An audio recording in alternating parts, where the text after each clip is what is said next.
Good afternoon, everyone. Welcome to our church. Batiin mo naman yung katabi mo. Sabihin mo sa katabi mo, buti na lang ikaw ang katabi ko ngayon. And if this is your first time, we just want to welcome you. This is our church and hoping that you will find this church as your spiritual family. At masaya po dito sa church na to, isa lang ang bida kundi si Lord. And let me just take this opportunity as well to give you great news of great joy, most especially of what had happened yesterday. By the way, my name is Christian, I'm one of the pastors here. And like what I've said yesterday, marami po tayong different events na nangyayari as of now. But one of the things that we are very grateful for the past how many weeks po kasi, we keep on asking and also conveying the vision that we have from God in terms of reaching reaching a specific organization which is Kanlungan sa Pasig. And yesterday, we were given an opportunity to go there. There's about 30 volunteers. Meron po ba dito, you're part of that? Na sumama kayo yesterday? Can you just raise your hand? Yun, meron doon sa likod. Yun, ang dami. Tayo nga kayo. Tayo. Can you just stand up? Si Elia, nandito si Elia. One of the employees of Kanlungan sa Pasig. And we're very grateful for their hearts, yung heart po nila to really volunteer and even speak life to the life of those people who are part of Kanlungan sa Pasig. There are about 146 residents ng Kanlungan sa Pasig wherein we were able to preach the gospel, we were able to conduct an opportunity for us to also give them something that will really help them grow and mature in their walk with God. Marami pong salamat sa generosity ng bawat isa. Alam ko po, dito sa 2 p.m., very generous yung mga tao dito. Tama ba? Very generous. Can we just give a hand to God? Thank you for really partnering. And for sure, hindi pa po ito yung last. Definitely by next year, we will go there again and we will take time again for us to minister to different students, different kabataan, hindi lang kabataan, even younger ones and older ones in Kanlungan sa Pasig. And grabe lang po talaga yung ginagawa ng Panginoon doon. And ako po, I was given an opportunity back then to join them. Yung very first round, sobrang nakakadurog yung puso. But at the end of the day, we know that they can find hope in God alone. That's why we're going there. Maybe some of you here, you're asking what is Kanlungan sa Pasig. You can always approach us so that we can explain it better to everyone. And right now, we're still continuing our series. This is our Christmas series. Ang title po ng Christmas series natin is Finally. Finally, because we want at the end of the series, we want you to understand the deeper meaning of Christmas by understanding yung pong tinatawag nating identity ni Jesus. Identity ni Jesus, yes, alam na natin, He is the Savior, but what we're going to do, we're going to go back in time in order for us to know yung tinatawag po genealogy ni Jesus. Saan po siya ba nanggaling? And I know this is not just a typical type of Christmas message that we normally have every time na mag-a-approach po ang Christmas. Pero it will really help us have a better and greater grasp kung ano po yung tinatawag nating Christmas celebration. That's why, hindi ko na po ito papataglay. Can I ask everyone to stand up and open your Bibles in 2 Samuel chapter 7, verses 12 to 13. If this is your first time, meron po kaming hinandang keynote presentation sa inyo so that you can follow us. But if you're coming here for the past how many weeks, hoping and believing na ang Christmas, Christmas prayer ninyo na gift would be a Bible. Because the only thing na pinag-uusapan po natin dito ay ang salita ng Panginoon. Free lang po mag-download ng Bible sa ating mga smartphones.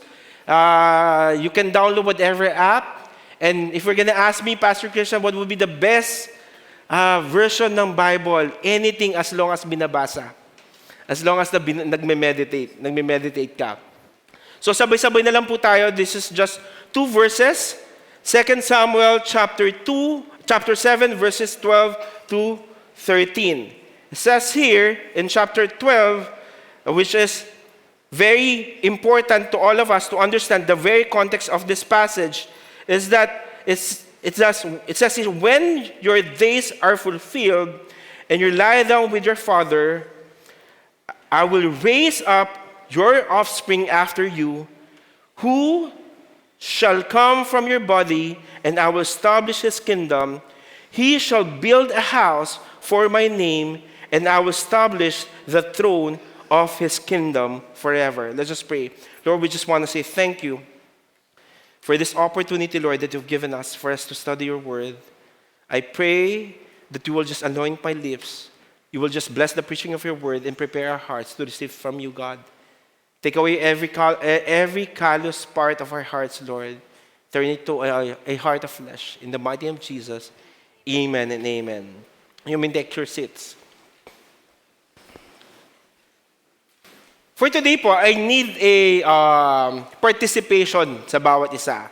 What I really want to do right now, I really want to ask this question, and I want you to find a partner. Huwag na po kayo pumunta sa Mega Mall o sa labas. Yung katabi nyo na lang po yung kapartner ninyo. Okay po ba yun? And I want you to answer this simple question. Hindi po to mathematics, hindi po to sobrang matinding English. It's just a personal application for all of us. The question is, what is the most significant promise, gift you have received during the Christmas season? Ano yung pinaka-significant na gift na na-receive mo during a Christmas season? Hindi po siya kailangang expensive. Mamaya, binigyan ka ng jowa mo jowa talaga, no? ng boyfriend or girlfriend mo na isang card na nakalagay, I love you, hindi kita iiwan. Tapos yun yung kinip mo kasi very significant sa'yo. So right now, I want you to turn to your partner and answer this question. What is the most significant promise, gift you have received during the Christmas season? Okay. Isa lang wag madami. Kaya most significant.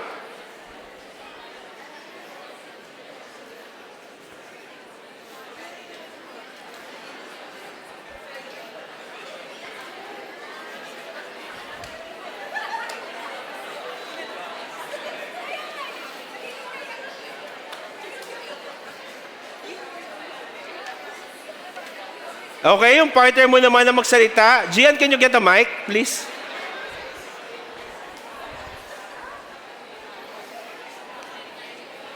Okay, last 10 seconds. Gian, can you go there? Doon sa dulo. Yan. Can you find someone na pwedeng sumagot ng kanyang most significant promise gift na na-receive niya? Okay, anyone on the side? Turo ka na lang, Gian. Okay, can we hear from you? Tayo po tayo. Can you stand up, please? Para ma-recognize. What's your name? Sarah po. Again? Sarah. Okay. So, ano yung pinaka-significant promise gift na na-receive mo during Christmas season? Siguro po gift of family po. Wow! So, for you, yung pinakamagandang gift na na-receive mo during Christmas season is the gift of the family. Opo. Every year po kasi, every Christmas, magkakasama po kaming family, ganyan. Tapos nag-get together kami. Kasi yung kaming magkakapatid, medyo busy kami sa work, sa school, ganyan. Tapos sila papa, hindi rin masyadong umuwi. Kaya every Christmas talaga, yung pinakamasayang araw kasi, actually araw-araw naman, pero mas pinakaano yung Christmas kasi laging kompleto kami. Wow! Palapa naman natin. Sino dito nagre-reunion kayo pag Christmas? Wala. Ulitin ko, sino nagre-reunion dito pag Christmas? Yan, dumami na. So actually, isa sa mga culture ng Pilipino talaga, during Christmas is for us to really have a family reunion. Gian, dito sa side na to, sa middle. Anyone in the middle? Okay. Ay, hindi sila tumitingin sa'yo. Ayan. Sininong eh. What's your name? Jasper. Jasper. Jasper po. So ano yung pinaka significant gift na na-receive mo? Asawa. Wow! Ano po, sapatos. Ano, sapatos. Oh. Para ang layo ng asawa tapos naging sapatos. Okay. Ano ba talaga? Sapatos o asawa? Parehas. Para? Oh, bakit? Sapatos kasi that day wala po akong pambili sapatos. Tapos pinangakuha niya ako na bibilan niya ako. So, Tinupad naman niya. Natupad naman po. Yon! Palakpakan naman natin. Very faithful wife. Nice one. True to sa promises niya. Okay, dito sa side na to. Last one, Gian. Kaya mo yan, Gian. Come on, let's do it. This side? Ayan na. So, what's your name? Tayo ka naman, nang makita ka naman. What's your name? Ayan, Ri. Pastor Ri. Ri po. Actually, wala akong sagot kanina, pero kailangan ko mag-isip ng sagot. So yung naalala ko na lang, kami naman sa family, hindi uso sa amin ang Pasko. Oh. Sa amin hindi uso, na parang normal lang siya, so parang typical. So kaming mga second generation na kids, kami lang yung nagtatry talaga na gawing special yung Pasko. So, siguro yung pinaka-recent na maalala ko na significant promised gift, since hindi nga siya uso sa amin, ako lagi nangungulit sa nanay ko na, mag-celebrate naman tayo together. Kasi lagi niya sinasabi, everyday Pasko sa kanya. So parang it's not special. Pero for me, syempre, it's different. It's special. So, siguro yun yung significant promised gift na natanggap ko is to be with her before the pandemic, yung last Christmas pandemic. Yun. Wow. Last pre-pandemic Christmas pala. Yan. Thank you. Nice. Grabe. Iba talaga pag-usapang pamilya. I really believe all of us here can say something about that specific gift, significant gift na na-receive natin. Some of us here, maybe you're gonna be emotional. It could be a physical thing that you are really believing God for the past how many years, pinagpiprayan mo to tulad ng sapatos. Then all of a sudden, binigyan ka ng asawa mo ng sapatos. Then, of course, the joy of having that kind of shoes, syempre iba yun, lalo na hindi lang sapatos kasi alam mo kung sino nagbigay sa'yo. So, meron tayong kanya-kanyang reason. May kanya-kanya tayong way on how we will interpret that question. At naniniwala ko, every question na meron, etong question na to, will really make us somehow approach Christmas differently. Why? Because sometimes, Christmas is only associated with gifts. Pero in reality, hindi naman talaga yung gift lang ang value ng Christmas. That's why as we dig down deep in the passage that we're going to discuss today, I really want you to understand that even King David received a very significant promise from God as well. A promise that will really change his life, a promise that will really change one generation to another generation until to our generation as well. The background of the passage that we read a while ago, which is 2 Samuel chapter 7, verses 12 to 13, yung pong pinaka-gist ng story na yon, it's all about understanding that the Davidic covenant. Ito pong Davidic covenant to, ito po yung covenant ng Panginoon kay David at that time, wherein God has a promise to David. And that promise will be shared through the prophet Nathan.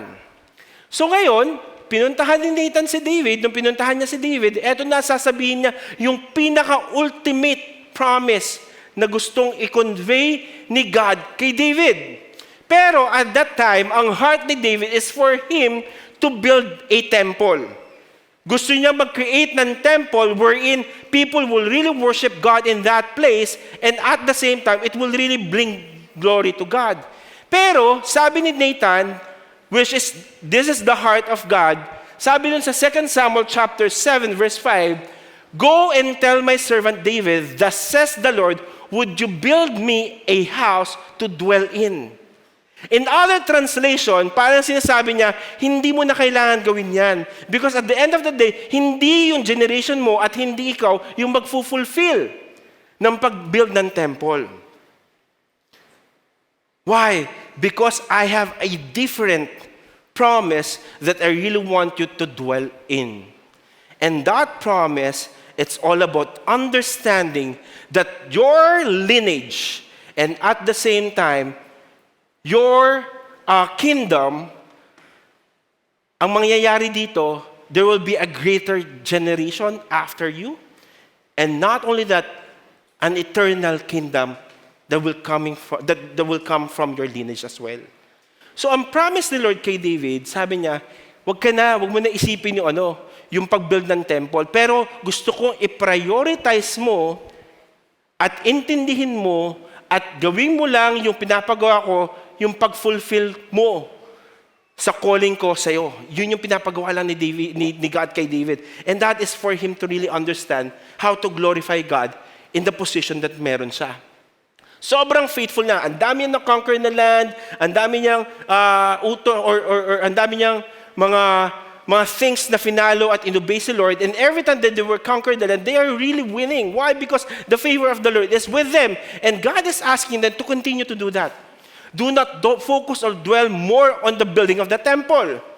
Pero, ang question dito, now, God made a promise to David na yung lineage niya will bring glory from one generation to another, to another generation. Anong ibig sabihin nun? At kung titingnan natin, sa Bible, if we're going to try to look at it, parating sinasabi, even in the Old Testament and the New Testament, na meron daw promise si Lord kay David na darating yung time, merong isang kingdom na hindi siya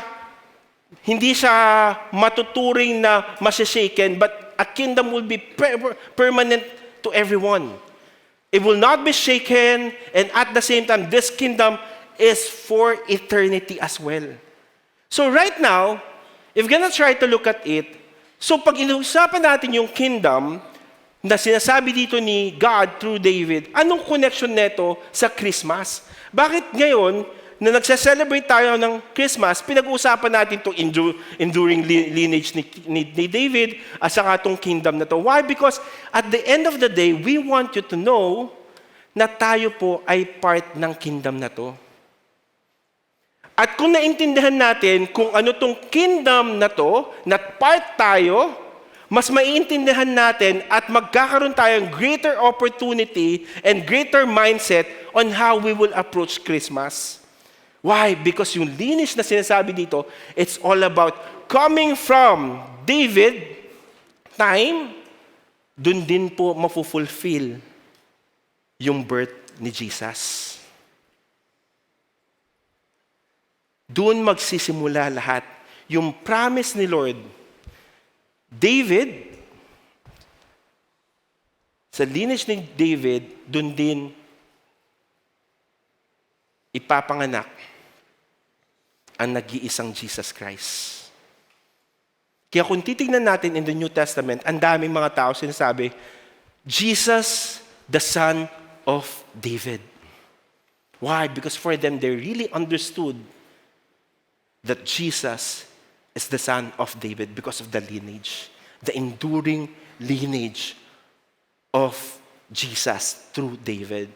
So now, there are three things that I really want to share to everyone regarding this kingdom and this lineage na meron si David. The first thing that we need to understand is that Jesus, the promised heir and the fulfillment of God's covenant with David. So why? Bakit napaka-importante natin maintindihan na si Jesus is the promised heir and the fulfillment of God's covenant with David? Sabi dito in 2 Samuel chapter 7 verse 12, when the days are fulfilled and you lie down with your fathers, I will raise up your offspring after you. Sinasabi ni Nathan dito, which is the very word of God to David, darating yung time, mamamatay ka na. That's the reality. Sabi, your days are fulfilled, meaning, na-fulfill niya na lahat ng pinapagawa ni God sa kanya, and faithful siya sa pag-fulfill ng calling niya, then darating ang opportunity na he will lie down with your fathers. And the fathers that he is talking to David is his ancestors. Meaning, ito yung mga faithful leaders na sobrang minahal ang Panginoon, and at the same time, siya mismo sasama na sa kanyang mga ancestors. Pero it didn't stop there.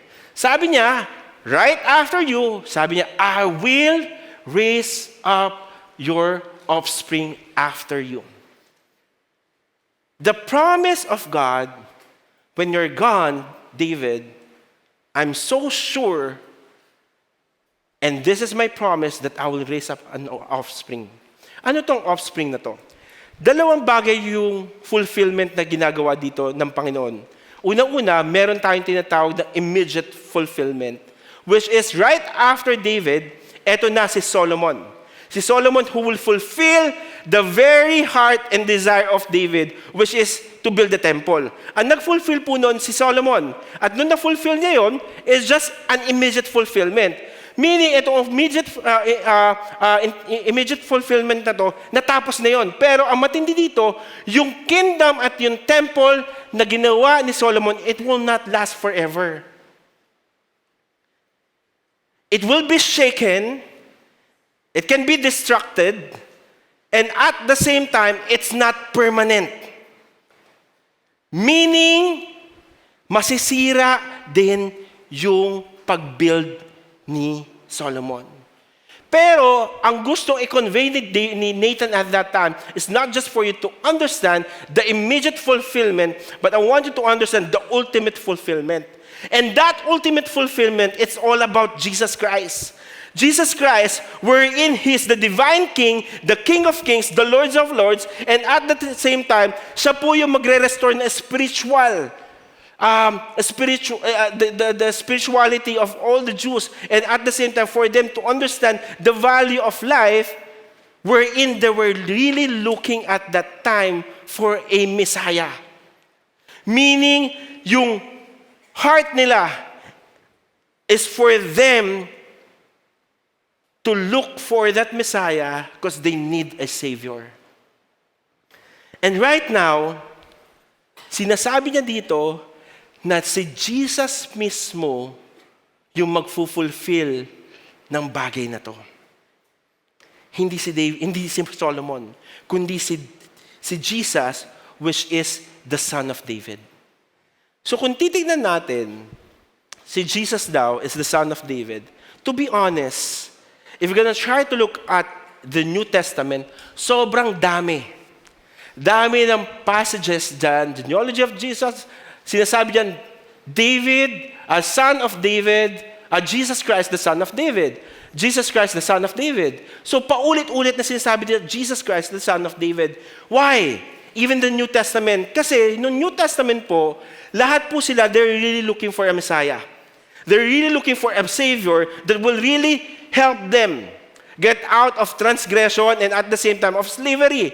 Kasi at that time, sobrang hirap na hirap sila, and they are really asking at may promise na at may promise na sa lineage ni David, doon lalabas yung Messiah. And right now, people are recognizing that Jesus is the Messiah. That's why may mga tao dyan, Jews and even non-Jews as well, they are declaring kung sino si Jesus sa buhay nila. That He is the Messiah. If we're gonna try to look at it, pag hindi natin naintindihan na si Jesus, the son of David, na may promise si God kay David na doon at least mafulfill yung Messiah, then all of us here may hirapan din tayo maintindihan yan. Pero sinasabi dito, at the end of the day, that Jesus is the ultimate fulfillment of God's covenant with David. Na sobrang faithful ni God, kay David, na willing siyang i-fulfill yung promise niya na darating ang Messiah, and that is Jesus Christ. Now, we are really celebrating Christmas. Alam natin na every Christmas, sometimes, hindi si Jesus ang bida. Mas bida sa atin si Santa Claus. Nagsasabit pa nga tayo ng mga medyas kung saan-saan. Baka dumating si si Santa Claus, at baka naman, hindi naman kasi ako naughty right now, baka bigyan ako at i-bless ako ni Lord. But I want you to understand, there's no Santa Claus in the Bible. I'm really sorry to say that. But it's all about understanding the reason why we're celebrating Christmas is because God is faithful to fulfill His promise to David. At ano yung promise niya? Na yung covenant na meron ako sa iyo, doon mo makikita na faithful ako na lalabas ang tunay na Messiah. At lahat po tayo dito, we're looking for a Messiah. Kaya nga kung papapansin nyo, every time na Christmas, iba yung spirit. Lahat nakangiti, kahit pagod na, puro Christmas party, pagod ka na, pero umaattend ka pa, napapaganda ka pa din. Why? Because at the end of the day, you really want to celebrate. But if you're gonna miss the whole purpose while you're celebrating it, kapatid, mapapagod ka. You will never enjoy yung celebration ng Christmas because you miss the Messiah. That's why I'm really encouraging everyone. As we celebrate Christmas, let us remember the fulfillment of God's promise to David, showing us that God always keeps His word and is faithful to His promises. Kaya naniniwala po ako dito na every time ng Christmas, hindi lang po yung mga bata ang humihiling sa mga ninong at ninang nila. Ay, yung ninong ko, sana bigyan ako ng ganito, sana bigyan ako ng ganito. Okay lang yun kasi they're kids. But I hope that we will teach our kids as well to believe and ask God because God is so faithful in our lives. Kung faithful si Lord sa covenant niya with David para magkaroon ng Messiah, naniniwala ako, faithful si Lord sa buhay mo at willing siyang i-fulfill lahat ng promises niya sa'yo.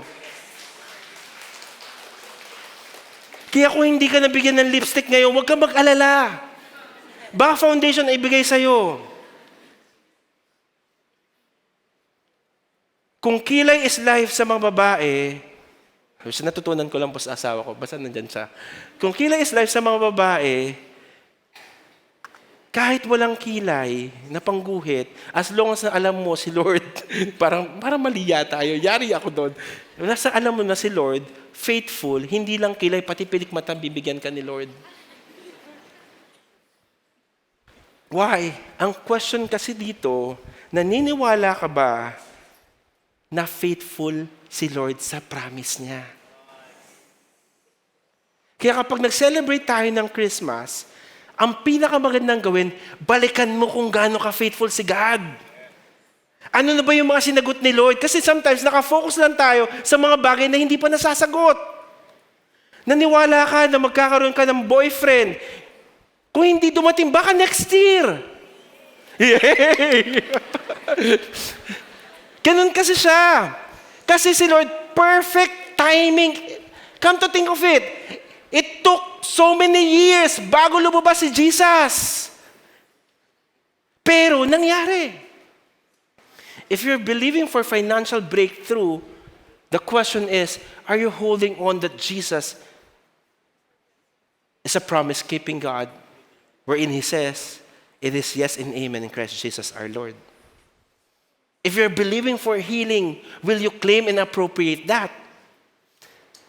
Kasi faithful si Lord. Sabi mo sa katabi niya, sabi mo sa katabi mo, huwag kang malungkot. Mahal ka ni Lord at faithful si Lord. Kapit lang. So habang sineselebrate natin yung Christmas at may mga bagay kang pinaniniwalaan, kung hindi mangyari ngayon, maniniwala tayo na mangyayari ito sa susunod na araw. Kasi sinabi niya na faithful siya. And the second thing that I really want you to understand, that Jesus, which is the son of David, the eternal King who reigns forever. Sabi niya dito, in verse na to, when your days are fulfilled and you lie down with your father, I will raise up your offspring after you, who shall come from your body, and I will establish his kingdom. The second thing that we need to understand, na tong Son of David, which is Jesus Christ, ang sabi ni Nathan at pinapasabi ng Panginoon na, I will establish His kingdom. Ano ibig sabihin nitong, I will establish His kingdom? Ibig sabihin nito, unlike the earthly kingdom, it can rise and fall, pero yung kingdom ni Jesus will never end. Yung kingdom ni Jesus victorious. Yung kingdom ni Jesus will never be shaken. Yung kingdom ni Jesus is a strong foundation for all of us. That's why we can hold on to that. And the great thing about it, yung kingdom ni Lord, when you accepted Him as your Lord and Savior, you are part of that kingdom. That's why when we celebrate Christmas, totally different view. Hindi siya yung view kung ano yung sinasabi ng mga tao, kundi ano yung view kung paano natin dapat i-celebrate yung Christmas. Kasi, to be honest, every time that we approach Christmas, ang nangyayari po is all about pressure. Sino dito, pagod ka na sa 10 Christmas party na napuntahan mo? Di ba? Ako po, kaya siguro medyo ngongo ako ng konti at medyo pagod. Ilang araw na po akong kung saan pumupunta. Kasal, Christmas party, binyag, house dedication. Paulit-ulit yan, tapos nakauwi na ako ng 2 a.m. But I really enjoy that. Tapos grabe yung traffic ng EDSA. Yesterday, nakauwi na ako ng mga 2:30. So, grabe lang po talaga. Pero, to be honest, sometimes nakaka-stress. Hindi ka na dumadating sa point in time na look forward ka. When I was talking to my friends as well, sabi ko, alam mo ba, napansin nyo ba? Para ngayon, the way we celebrate Christmas is not the same as before. Why? Because back then kasi, parang ang dami pa nagsasabit ng Christmas lights. Pero ngayon parang, kung nasa subdivision ka, or nandun ka sa lugar ninyo, parang hindi na, kukunti na lang. Para wala nang kumukuti-kutita, bumubusi-busi lang. Wala nang ganun. So wala ka nang nakikita mga ganun, and at the same time, wala na rin nangangaroling. Iba na ngayon, kakaiba, namimigay na lang ng envelope eh. Namamasko po, ganun na lang. It's totally different. Meaning, from one generation to another, nagbabago. Nasa shaken. Pero yung kingdom ni Lord, hindi magbabago. Kapag ikaw ay part ng kingdom ni Lord, sabi ni Lord, every time that you will be reminded that you are a citizens of God's kingdom, kahit ano occasion yan, meron tayong love na mararamdaman. Because His kingdom is a kingdom of love.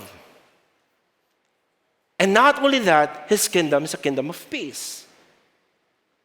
Meron kang peace na mararamdaman. At hindi lang yan, meron justice sa kingdom ni Lord. At merong grace and also merong mercy. Pero we're gonna try to look at it as you celebrate Christmas, may pagmamahal pa ba? O napipilitan ka na lang dahil pinasali ka sa munito-munita at everyday kailangan mo magbigay ng something soft, something sweet. Tapos pressured ka, saan ba ako maghahanap nito? Pero remember, dahil Kristiyano tayo, at meron tayong relationship kay Lord, at alam natin yung value ng Christmas, then let's approach this Christmas with so much love, with so much peace, with so much justice, with so much grace, and with so much mercy. Kasi part tayo ng kingdom niya.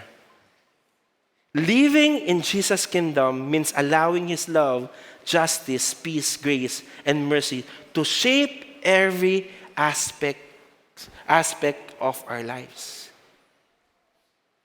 So hayaan mong kumilos ang Panginoon sa'yo at i-transform niya yung mindset mo even in this Christmas season. There are so many things that we can do that can really suppress us and even stress us every time na may Christmas. Kasi nga, nandito na yung mga kanya-kanya.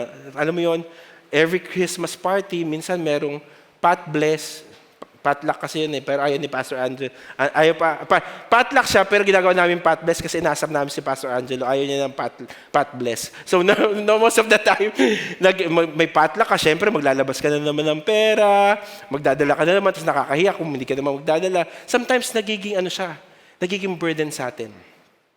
Nagiging burden yung exchange gift. Ay, grabe naman yung exchange gift na to. 5,000 yung kailangan ng exchange gift. Pakamahal naman ng 5,000 na. Diba? Para ano to, kabuhayan showcase. So yung mga ganun. So nakaka-stress yan. Tapos diba, may Christmas party ka, tapos kailangan nyo mag-perform, hindi ka naman magaling kumanta, magaling ka sumayaw, pero pinakanta ka. Pwede bang sumayaw na lang? Hindi, kakanta ka. Stress na stress ka.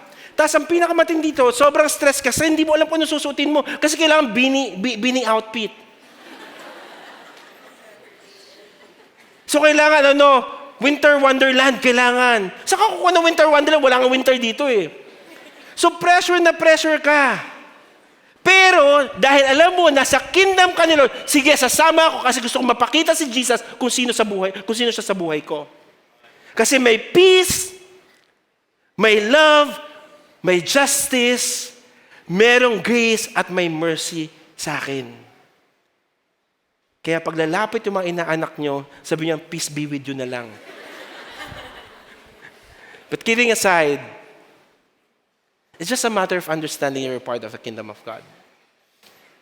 It will totally change the way we will celebrate Christmas. That's why I'm really encouraging everyone, as we celebrate Christmas, we remember that Jesus, the King of the kingdom, came into the world to bring love, justice, peace, grace, and mercy to all.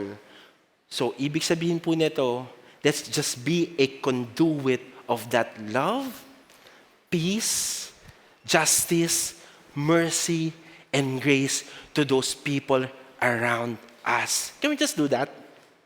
Ngumiti ka naman minsan pag Christmas party. Kasi nakasimangot ka eh. Can we just be a channel of blessing to those people around us? And finally, Jesus, the builder of God's eternal temple. It says in 2 Samuel chapter 7, verse 13, sabi niya dito, He shall build a house for my name, and I will establish the throne of His kingdom forever.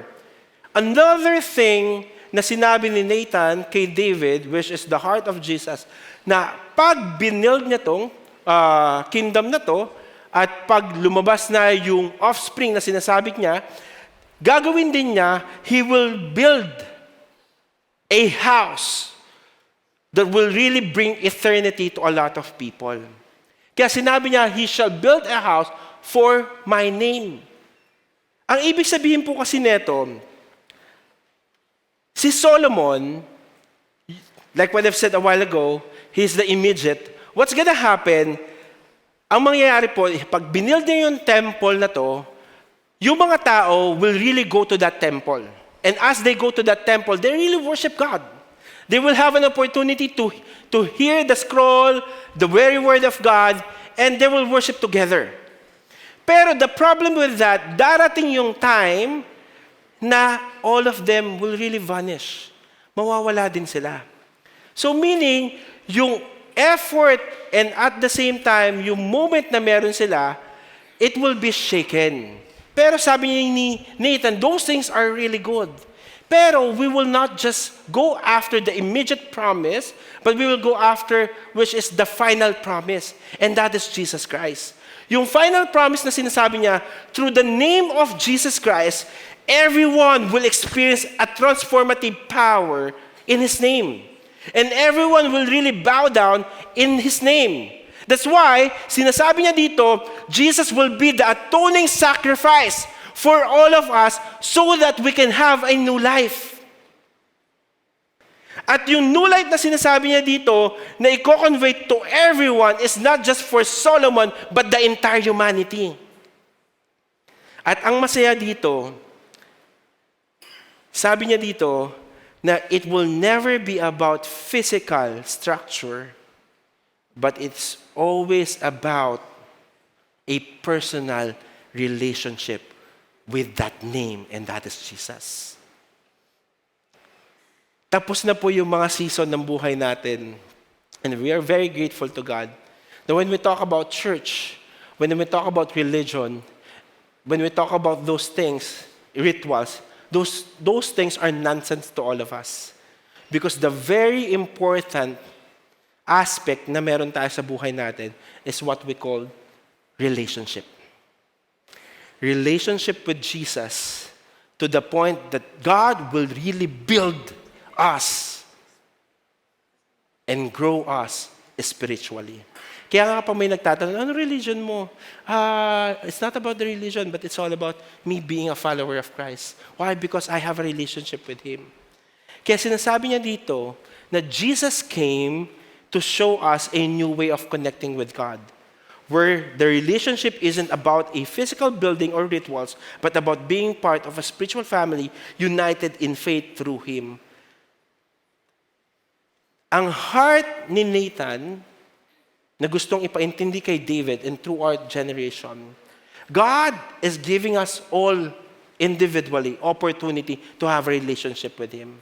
And as we surrender our lives to Him, God is calling us to be part of a spiritual community that will really honor and even declare who God is in our lives.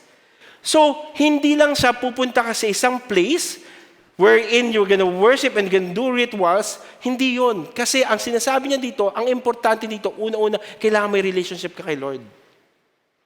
Kapag may relationship ka kay Lord, then it's very important for you to be part of a community. Community that will really help you grow and mature and even celebrate the goodness and faithfulness of our God. Kaya ang heart na dito,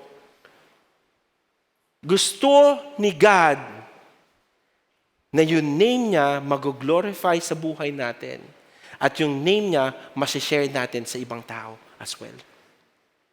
Kaya best opportunity po tong Christmas. Without Christ, Christmas is nonsense at all. You're missing the whole point why you are celebrating Christmas. There's a specific passage in Ephesians. It says this in Ephesians chapter 2, verse 9. Sabi niya dito, so then you are no longer strangers and aliens, but you are fellow citizens with the saints and members of the house of God, build on the foundation of the apostles and prophets, Christ Jesus Himself being the cornerstone, in whom the whole structure being joined together grows into His holy temple in the Lord. In Him you also are being built together into a dwelling place for God by the Spirit. The Bible is telling us, which is Paul, sabi niya dito, na when you receive Christ as your Lord and Savior and you're enjoying your relationship with God, it's very radical for all of us to be together. To be called a spiritual family. Kaya ang sarap lang din po mag-celebrate ng Christmas together with a spiritual family. That's why we're really inviting you this coming December 24. We're going to have a service, and Christmas Eve service 3 and 5 is a celebration, a culmination of the goodness of God in our lives. Kasi nga, for us, December 24, yung service na yon, yung disperas ng Pasko. So, ngayon, sinasabi niya dito na ikaw, bilang isang tao na mayroong relationship kay God, napaka-importante na in this season, God is calling us to be a blessing to a lot of people by sharing and declaring His name to others. Ano ba naman yung bago mag-Noche Buena, mag-stand up ka in your feet, bago magtuhugan ng mga pagkain, magsabong sa kainan, can you just share a little word about who Jesus is? Can you just convey and even testify the goodness of God in your life? Can you just take the time to pray and thank God? Alam niyo po ba, like what Lee said a while ago, I really like what she said a while ago. Maybe some of us here, traditionally, yung family mo are not celebrating Christmas dahil maybe because of the culture and the background that they have. But I really believe this is a good opportunity for you to break that. For you to bring back the very essence why we are celebrating Christmas. That this Son of David, Jesus, is a fulfilled promise of God who's willing to remind us that we're living in His kingdom and also for us to celebrate His goodness and faithfulness. And most especially, He is the God that we need because we need a Savior. In your family, who are those people who doesn't know who God is yet? Who doesn't have a relationship with God yet? Who are those people wherein you are really aiming that this Christmas, Lord, makapag-speak ako ng word about Jesus? Sino tong mga taong to? Great opportunity kasi maraming reunion. One of the things that we normally do, isa sa mga ginawa ko, kami ng wife ko, this press ng Pasko, we ask them, what are the 3 things that they're very thankful for this year? Sulat sila. Then after ng activity na yon, I asked them, one of the very great thing and thankful that I have with me right now is my relationship with God. And that point in time, nakapag-share ako. There are so many ways in order for you to convey that message to your family. I hope and I pray that you will never miss the point so that they will not miss it as well. I know it's not going to be easy. But even if it is not easy, it's worth fighting for. Like what I've shared here, as we celebrate Christmas, we focus on our relationship with God, with Jesus, remembering that through Him, we have a new life and are part of a spiritual family united by faith and love. Huwag niyo pong kalimutan, mas masarap mag-celebrate ng Christmas kapag may relationship ka dun sa taong sineselebrate natin. Have you ever experienced, as I end, naka-experience na ba kayo na na-invite kayo sa isang birthday party pero hindi mo kakilala yung may birthday? Maybe some of us here, dahil nadala ka ng kaibigan mo, pag hindi ka invited sa Christmas party, sa birthday party, nakakahiya, jahe, di ba? Pagpasok mo, sino siya? Sino may party siya dyan? So nakakahiya talaga. Tapos pag kukuha ka ng pagkain, feeling mo, may nagtitingin ng ka ng tao, dating, sino kasama niya? Ganun yung feeling. Why? Kasi wala kang relationship dun sa tao eh. Alam mo ba, ganun din yung feeling kapag nagsa-celebrate ka ng Christmas, tapos wala kang relationship kay Lord. Akala mo lang okay, but in reality, that is the same feeling. Hindi mo lang napapansin. Kasi you're missing the whole point because you're missing the celebrant. The promised Messiah in the lineage of David, wherein you are part of His kingdom. And definitely, you have a relationship with that King. Kung alam mo lang na may Messiah sa buhay mo, na willing kang iligtas, na sinama ka niya sa kingdom niya, at nagkaroon ka pa ng relationship sa King na yon, grabe, magpapalit yung baka ka, naniniwala ko. Why? Because the one who's celebrating that birthday is none other than the King of Kings, and the Lord of Lords. Kapatid, huwag kang gate crasher as you celebrate this Christmas. Can we just celebrate this Christmas knowing na sobrang may joy sa puso mo, sobrang may peace sa puso mo, sobrang may love sa puso mo kasi kilala mo yung may birthday celebrant. At ang tatahimik po natin ngayon. It's not just about the gift that you're about to receive. It's not just about the food that you're about to eat. but it's all about Jesus, period. And this is what we're going to do. We're going to take this time to really worship Him. Can you just stand up? Can I ask the worship team to come here in front?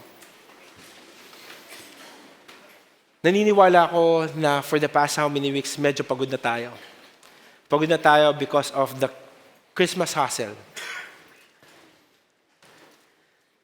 But I really want to encourage everyone as we worship Him, can we just allow the Holy Spirit to work in and through us? Lord, may you refresh us.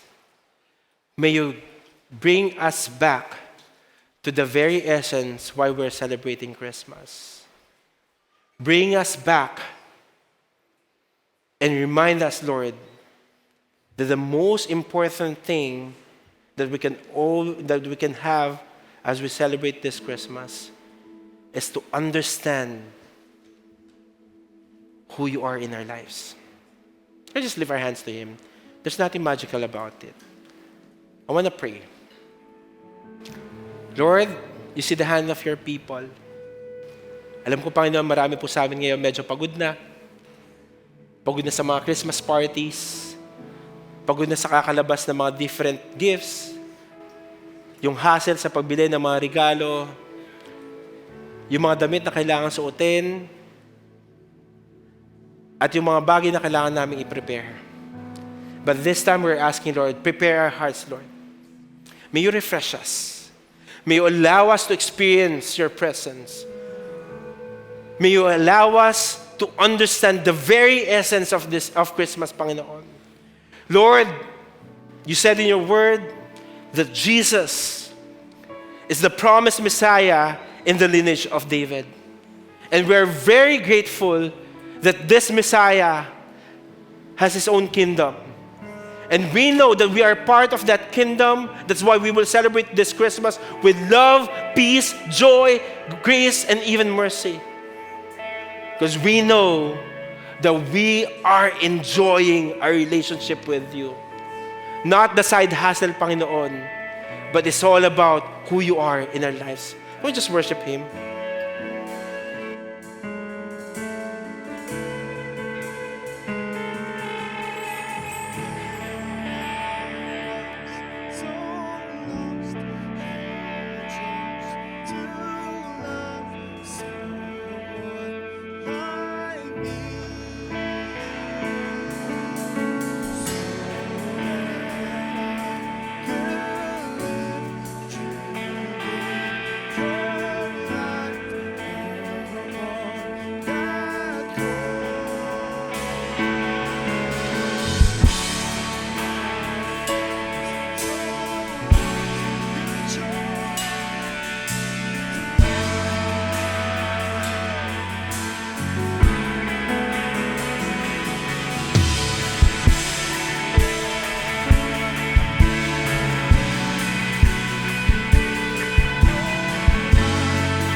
we were singing that song, just a reminder of what Pastor Christian preached and shared to all of us.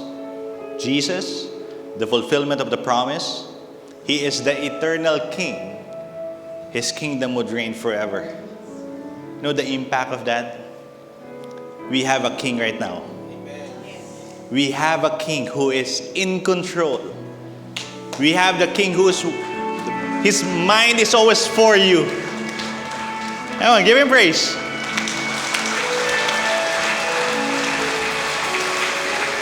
Whatever situation we're going through, that king is always thinking of each and every one of us. You know the beauty of that truth? It's also through that king that we become part of that kingdom. Never about our own effort. Never of your abilities or inabilities. It's always through Jesus Christ. When He gave His life on that cross, said, "My life is for you, my son and my daughter." Pastor Christian alluded to this. We don't want you to celebrate Christmas without having the celebrant inside our hearts. Can we have a heart check right now? Lord, daming nangyayari sa buhay ko ngayon. Daming happenings. Party dito, party doon.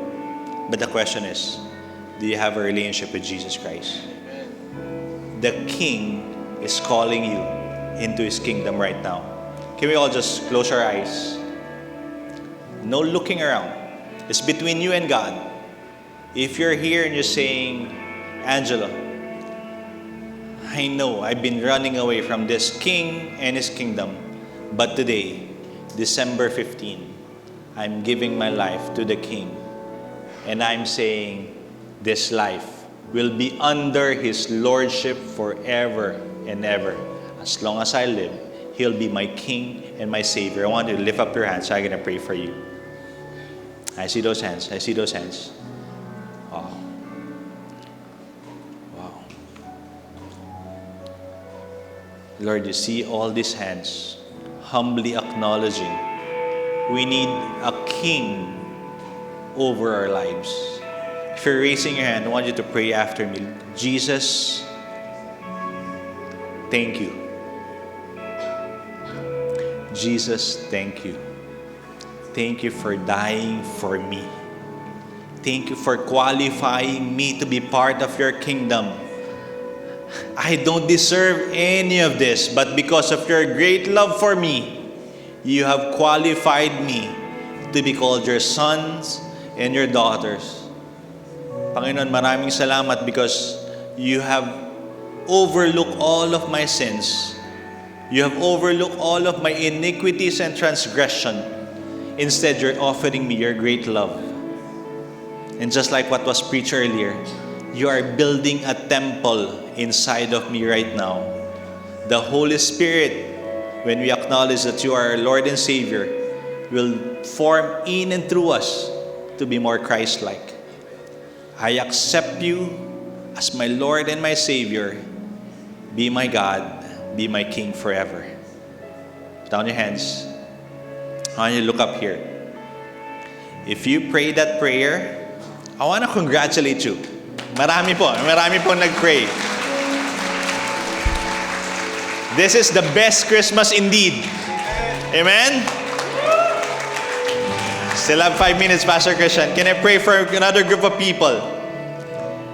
First, dun sa mga nag-pray po kanina, please approach us or approach the person who invited you.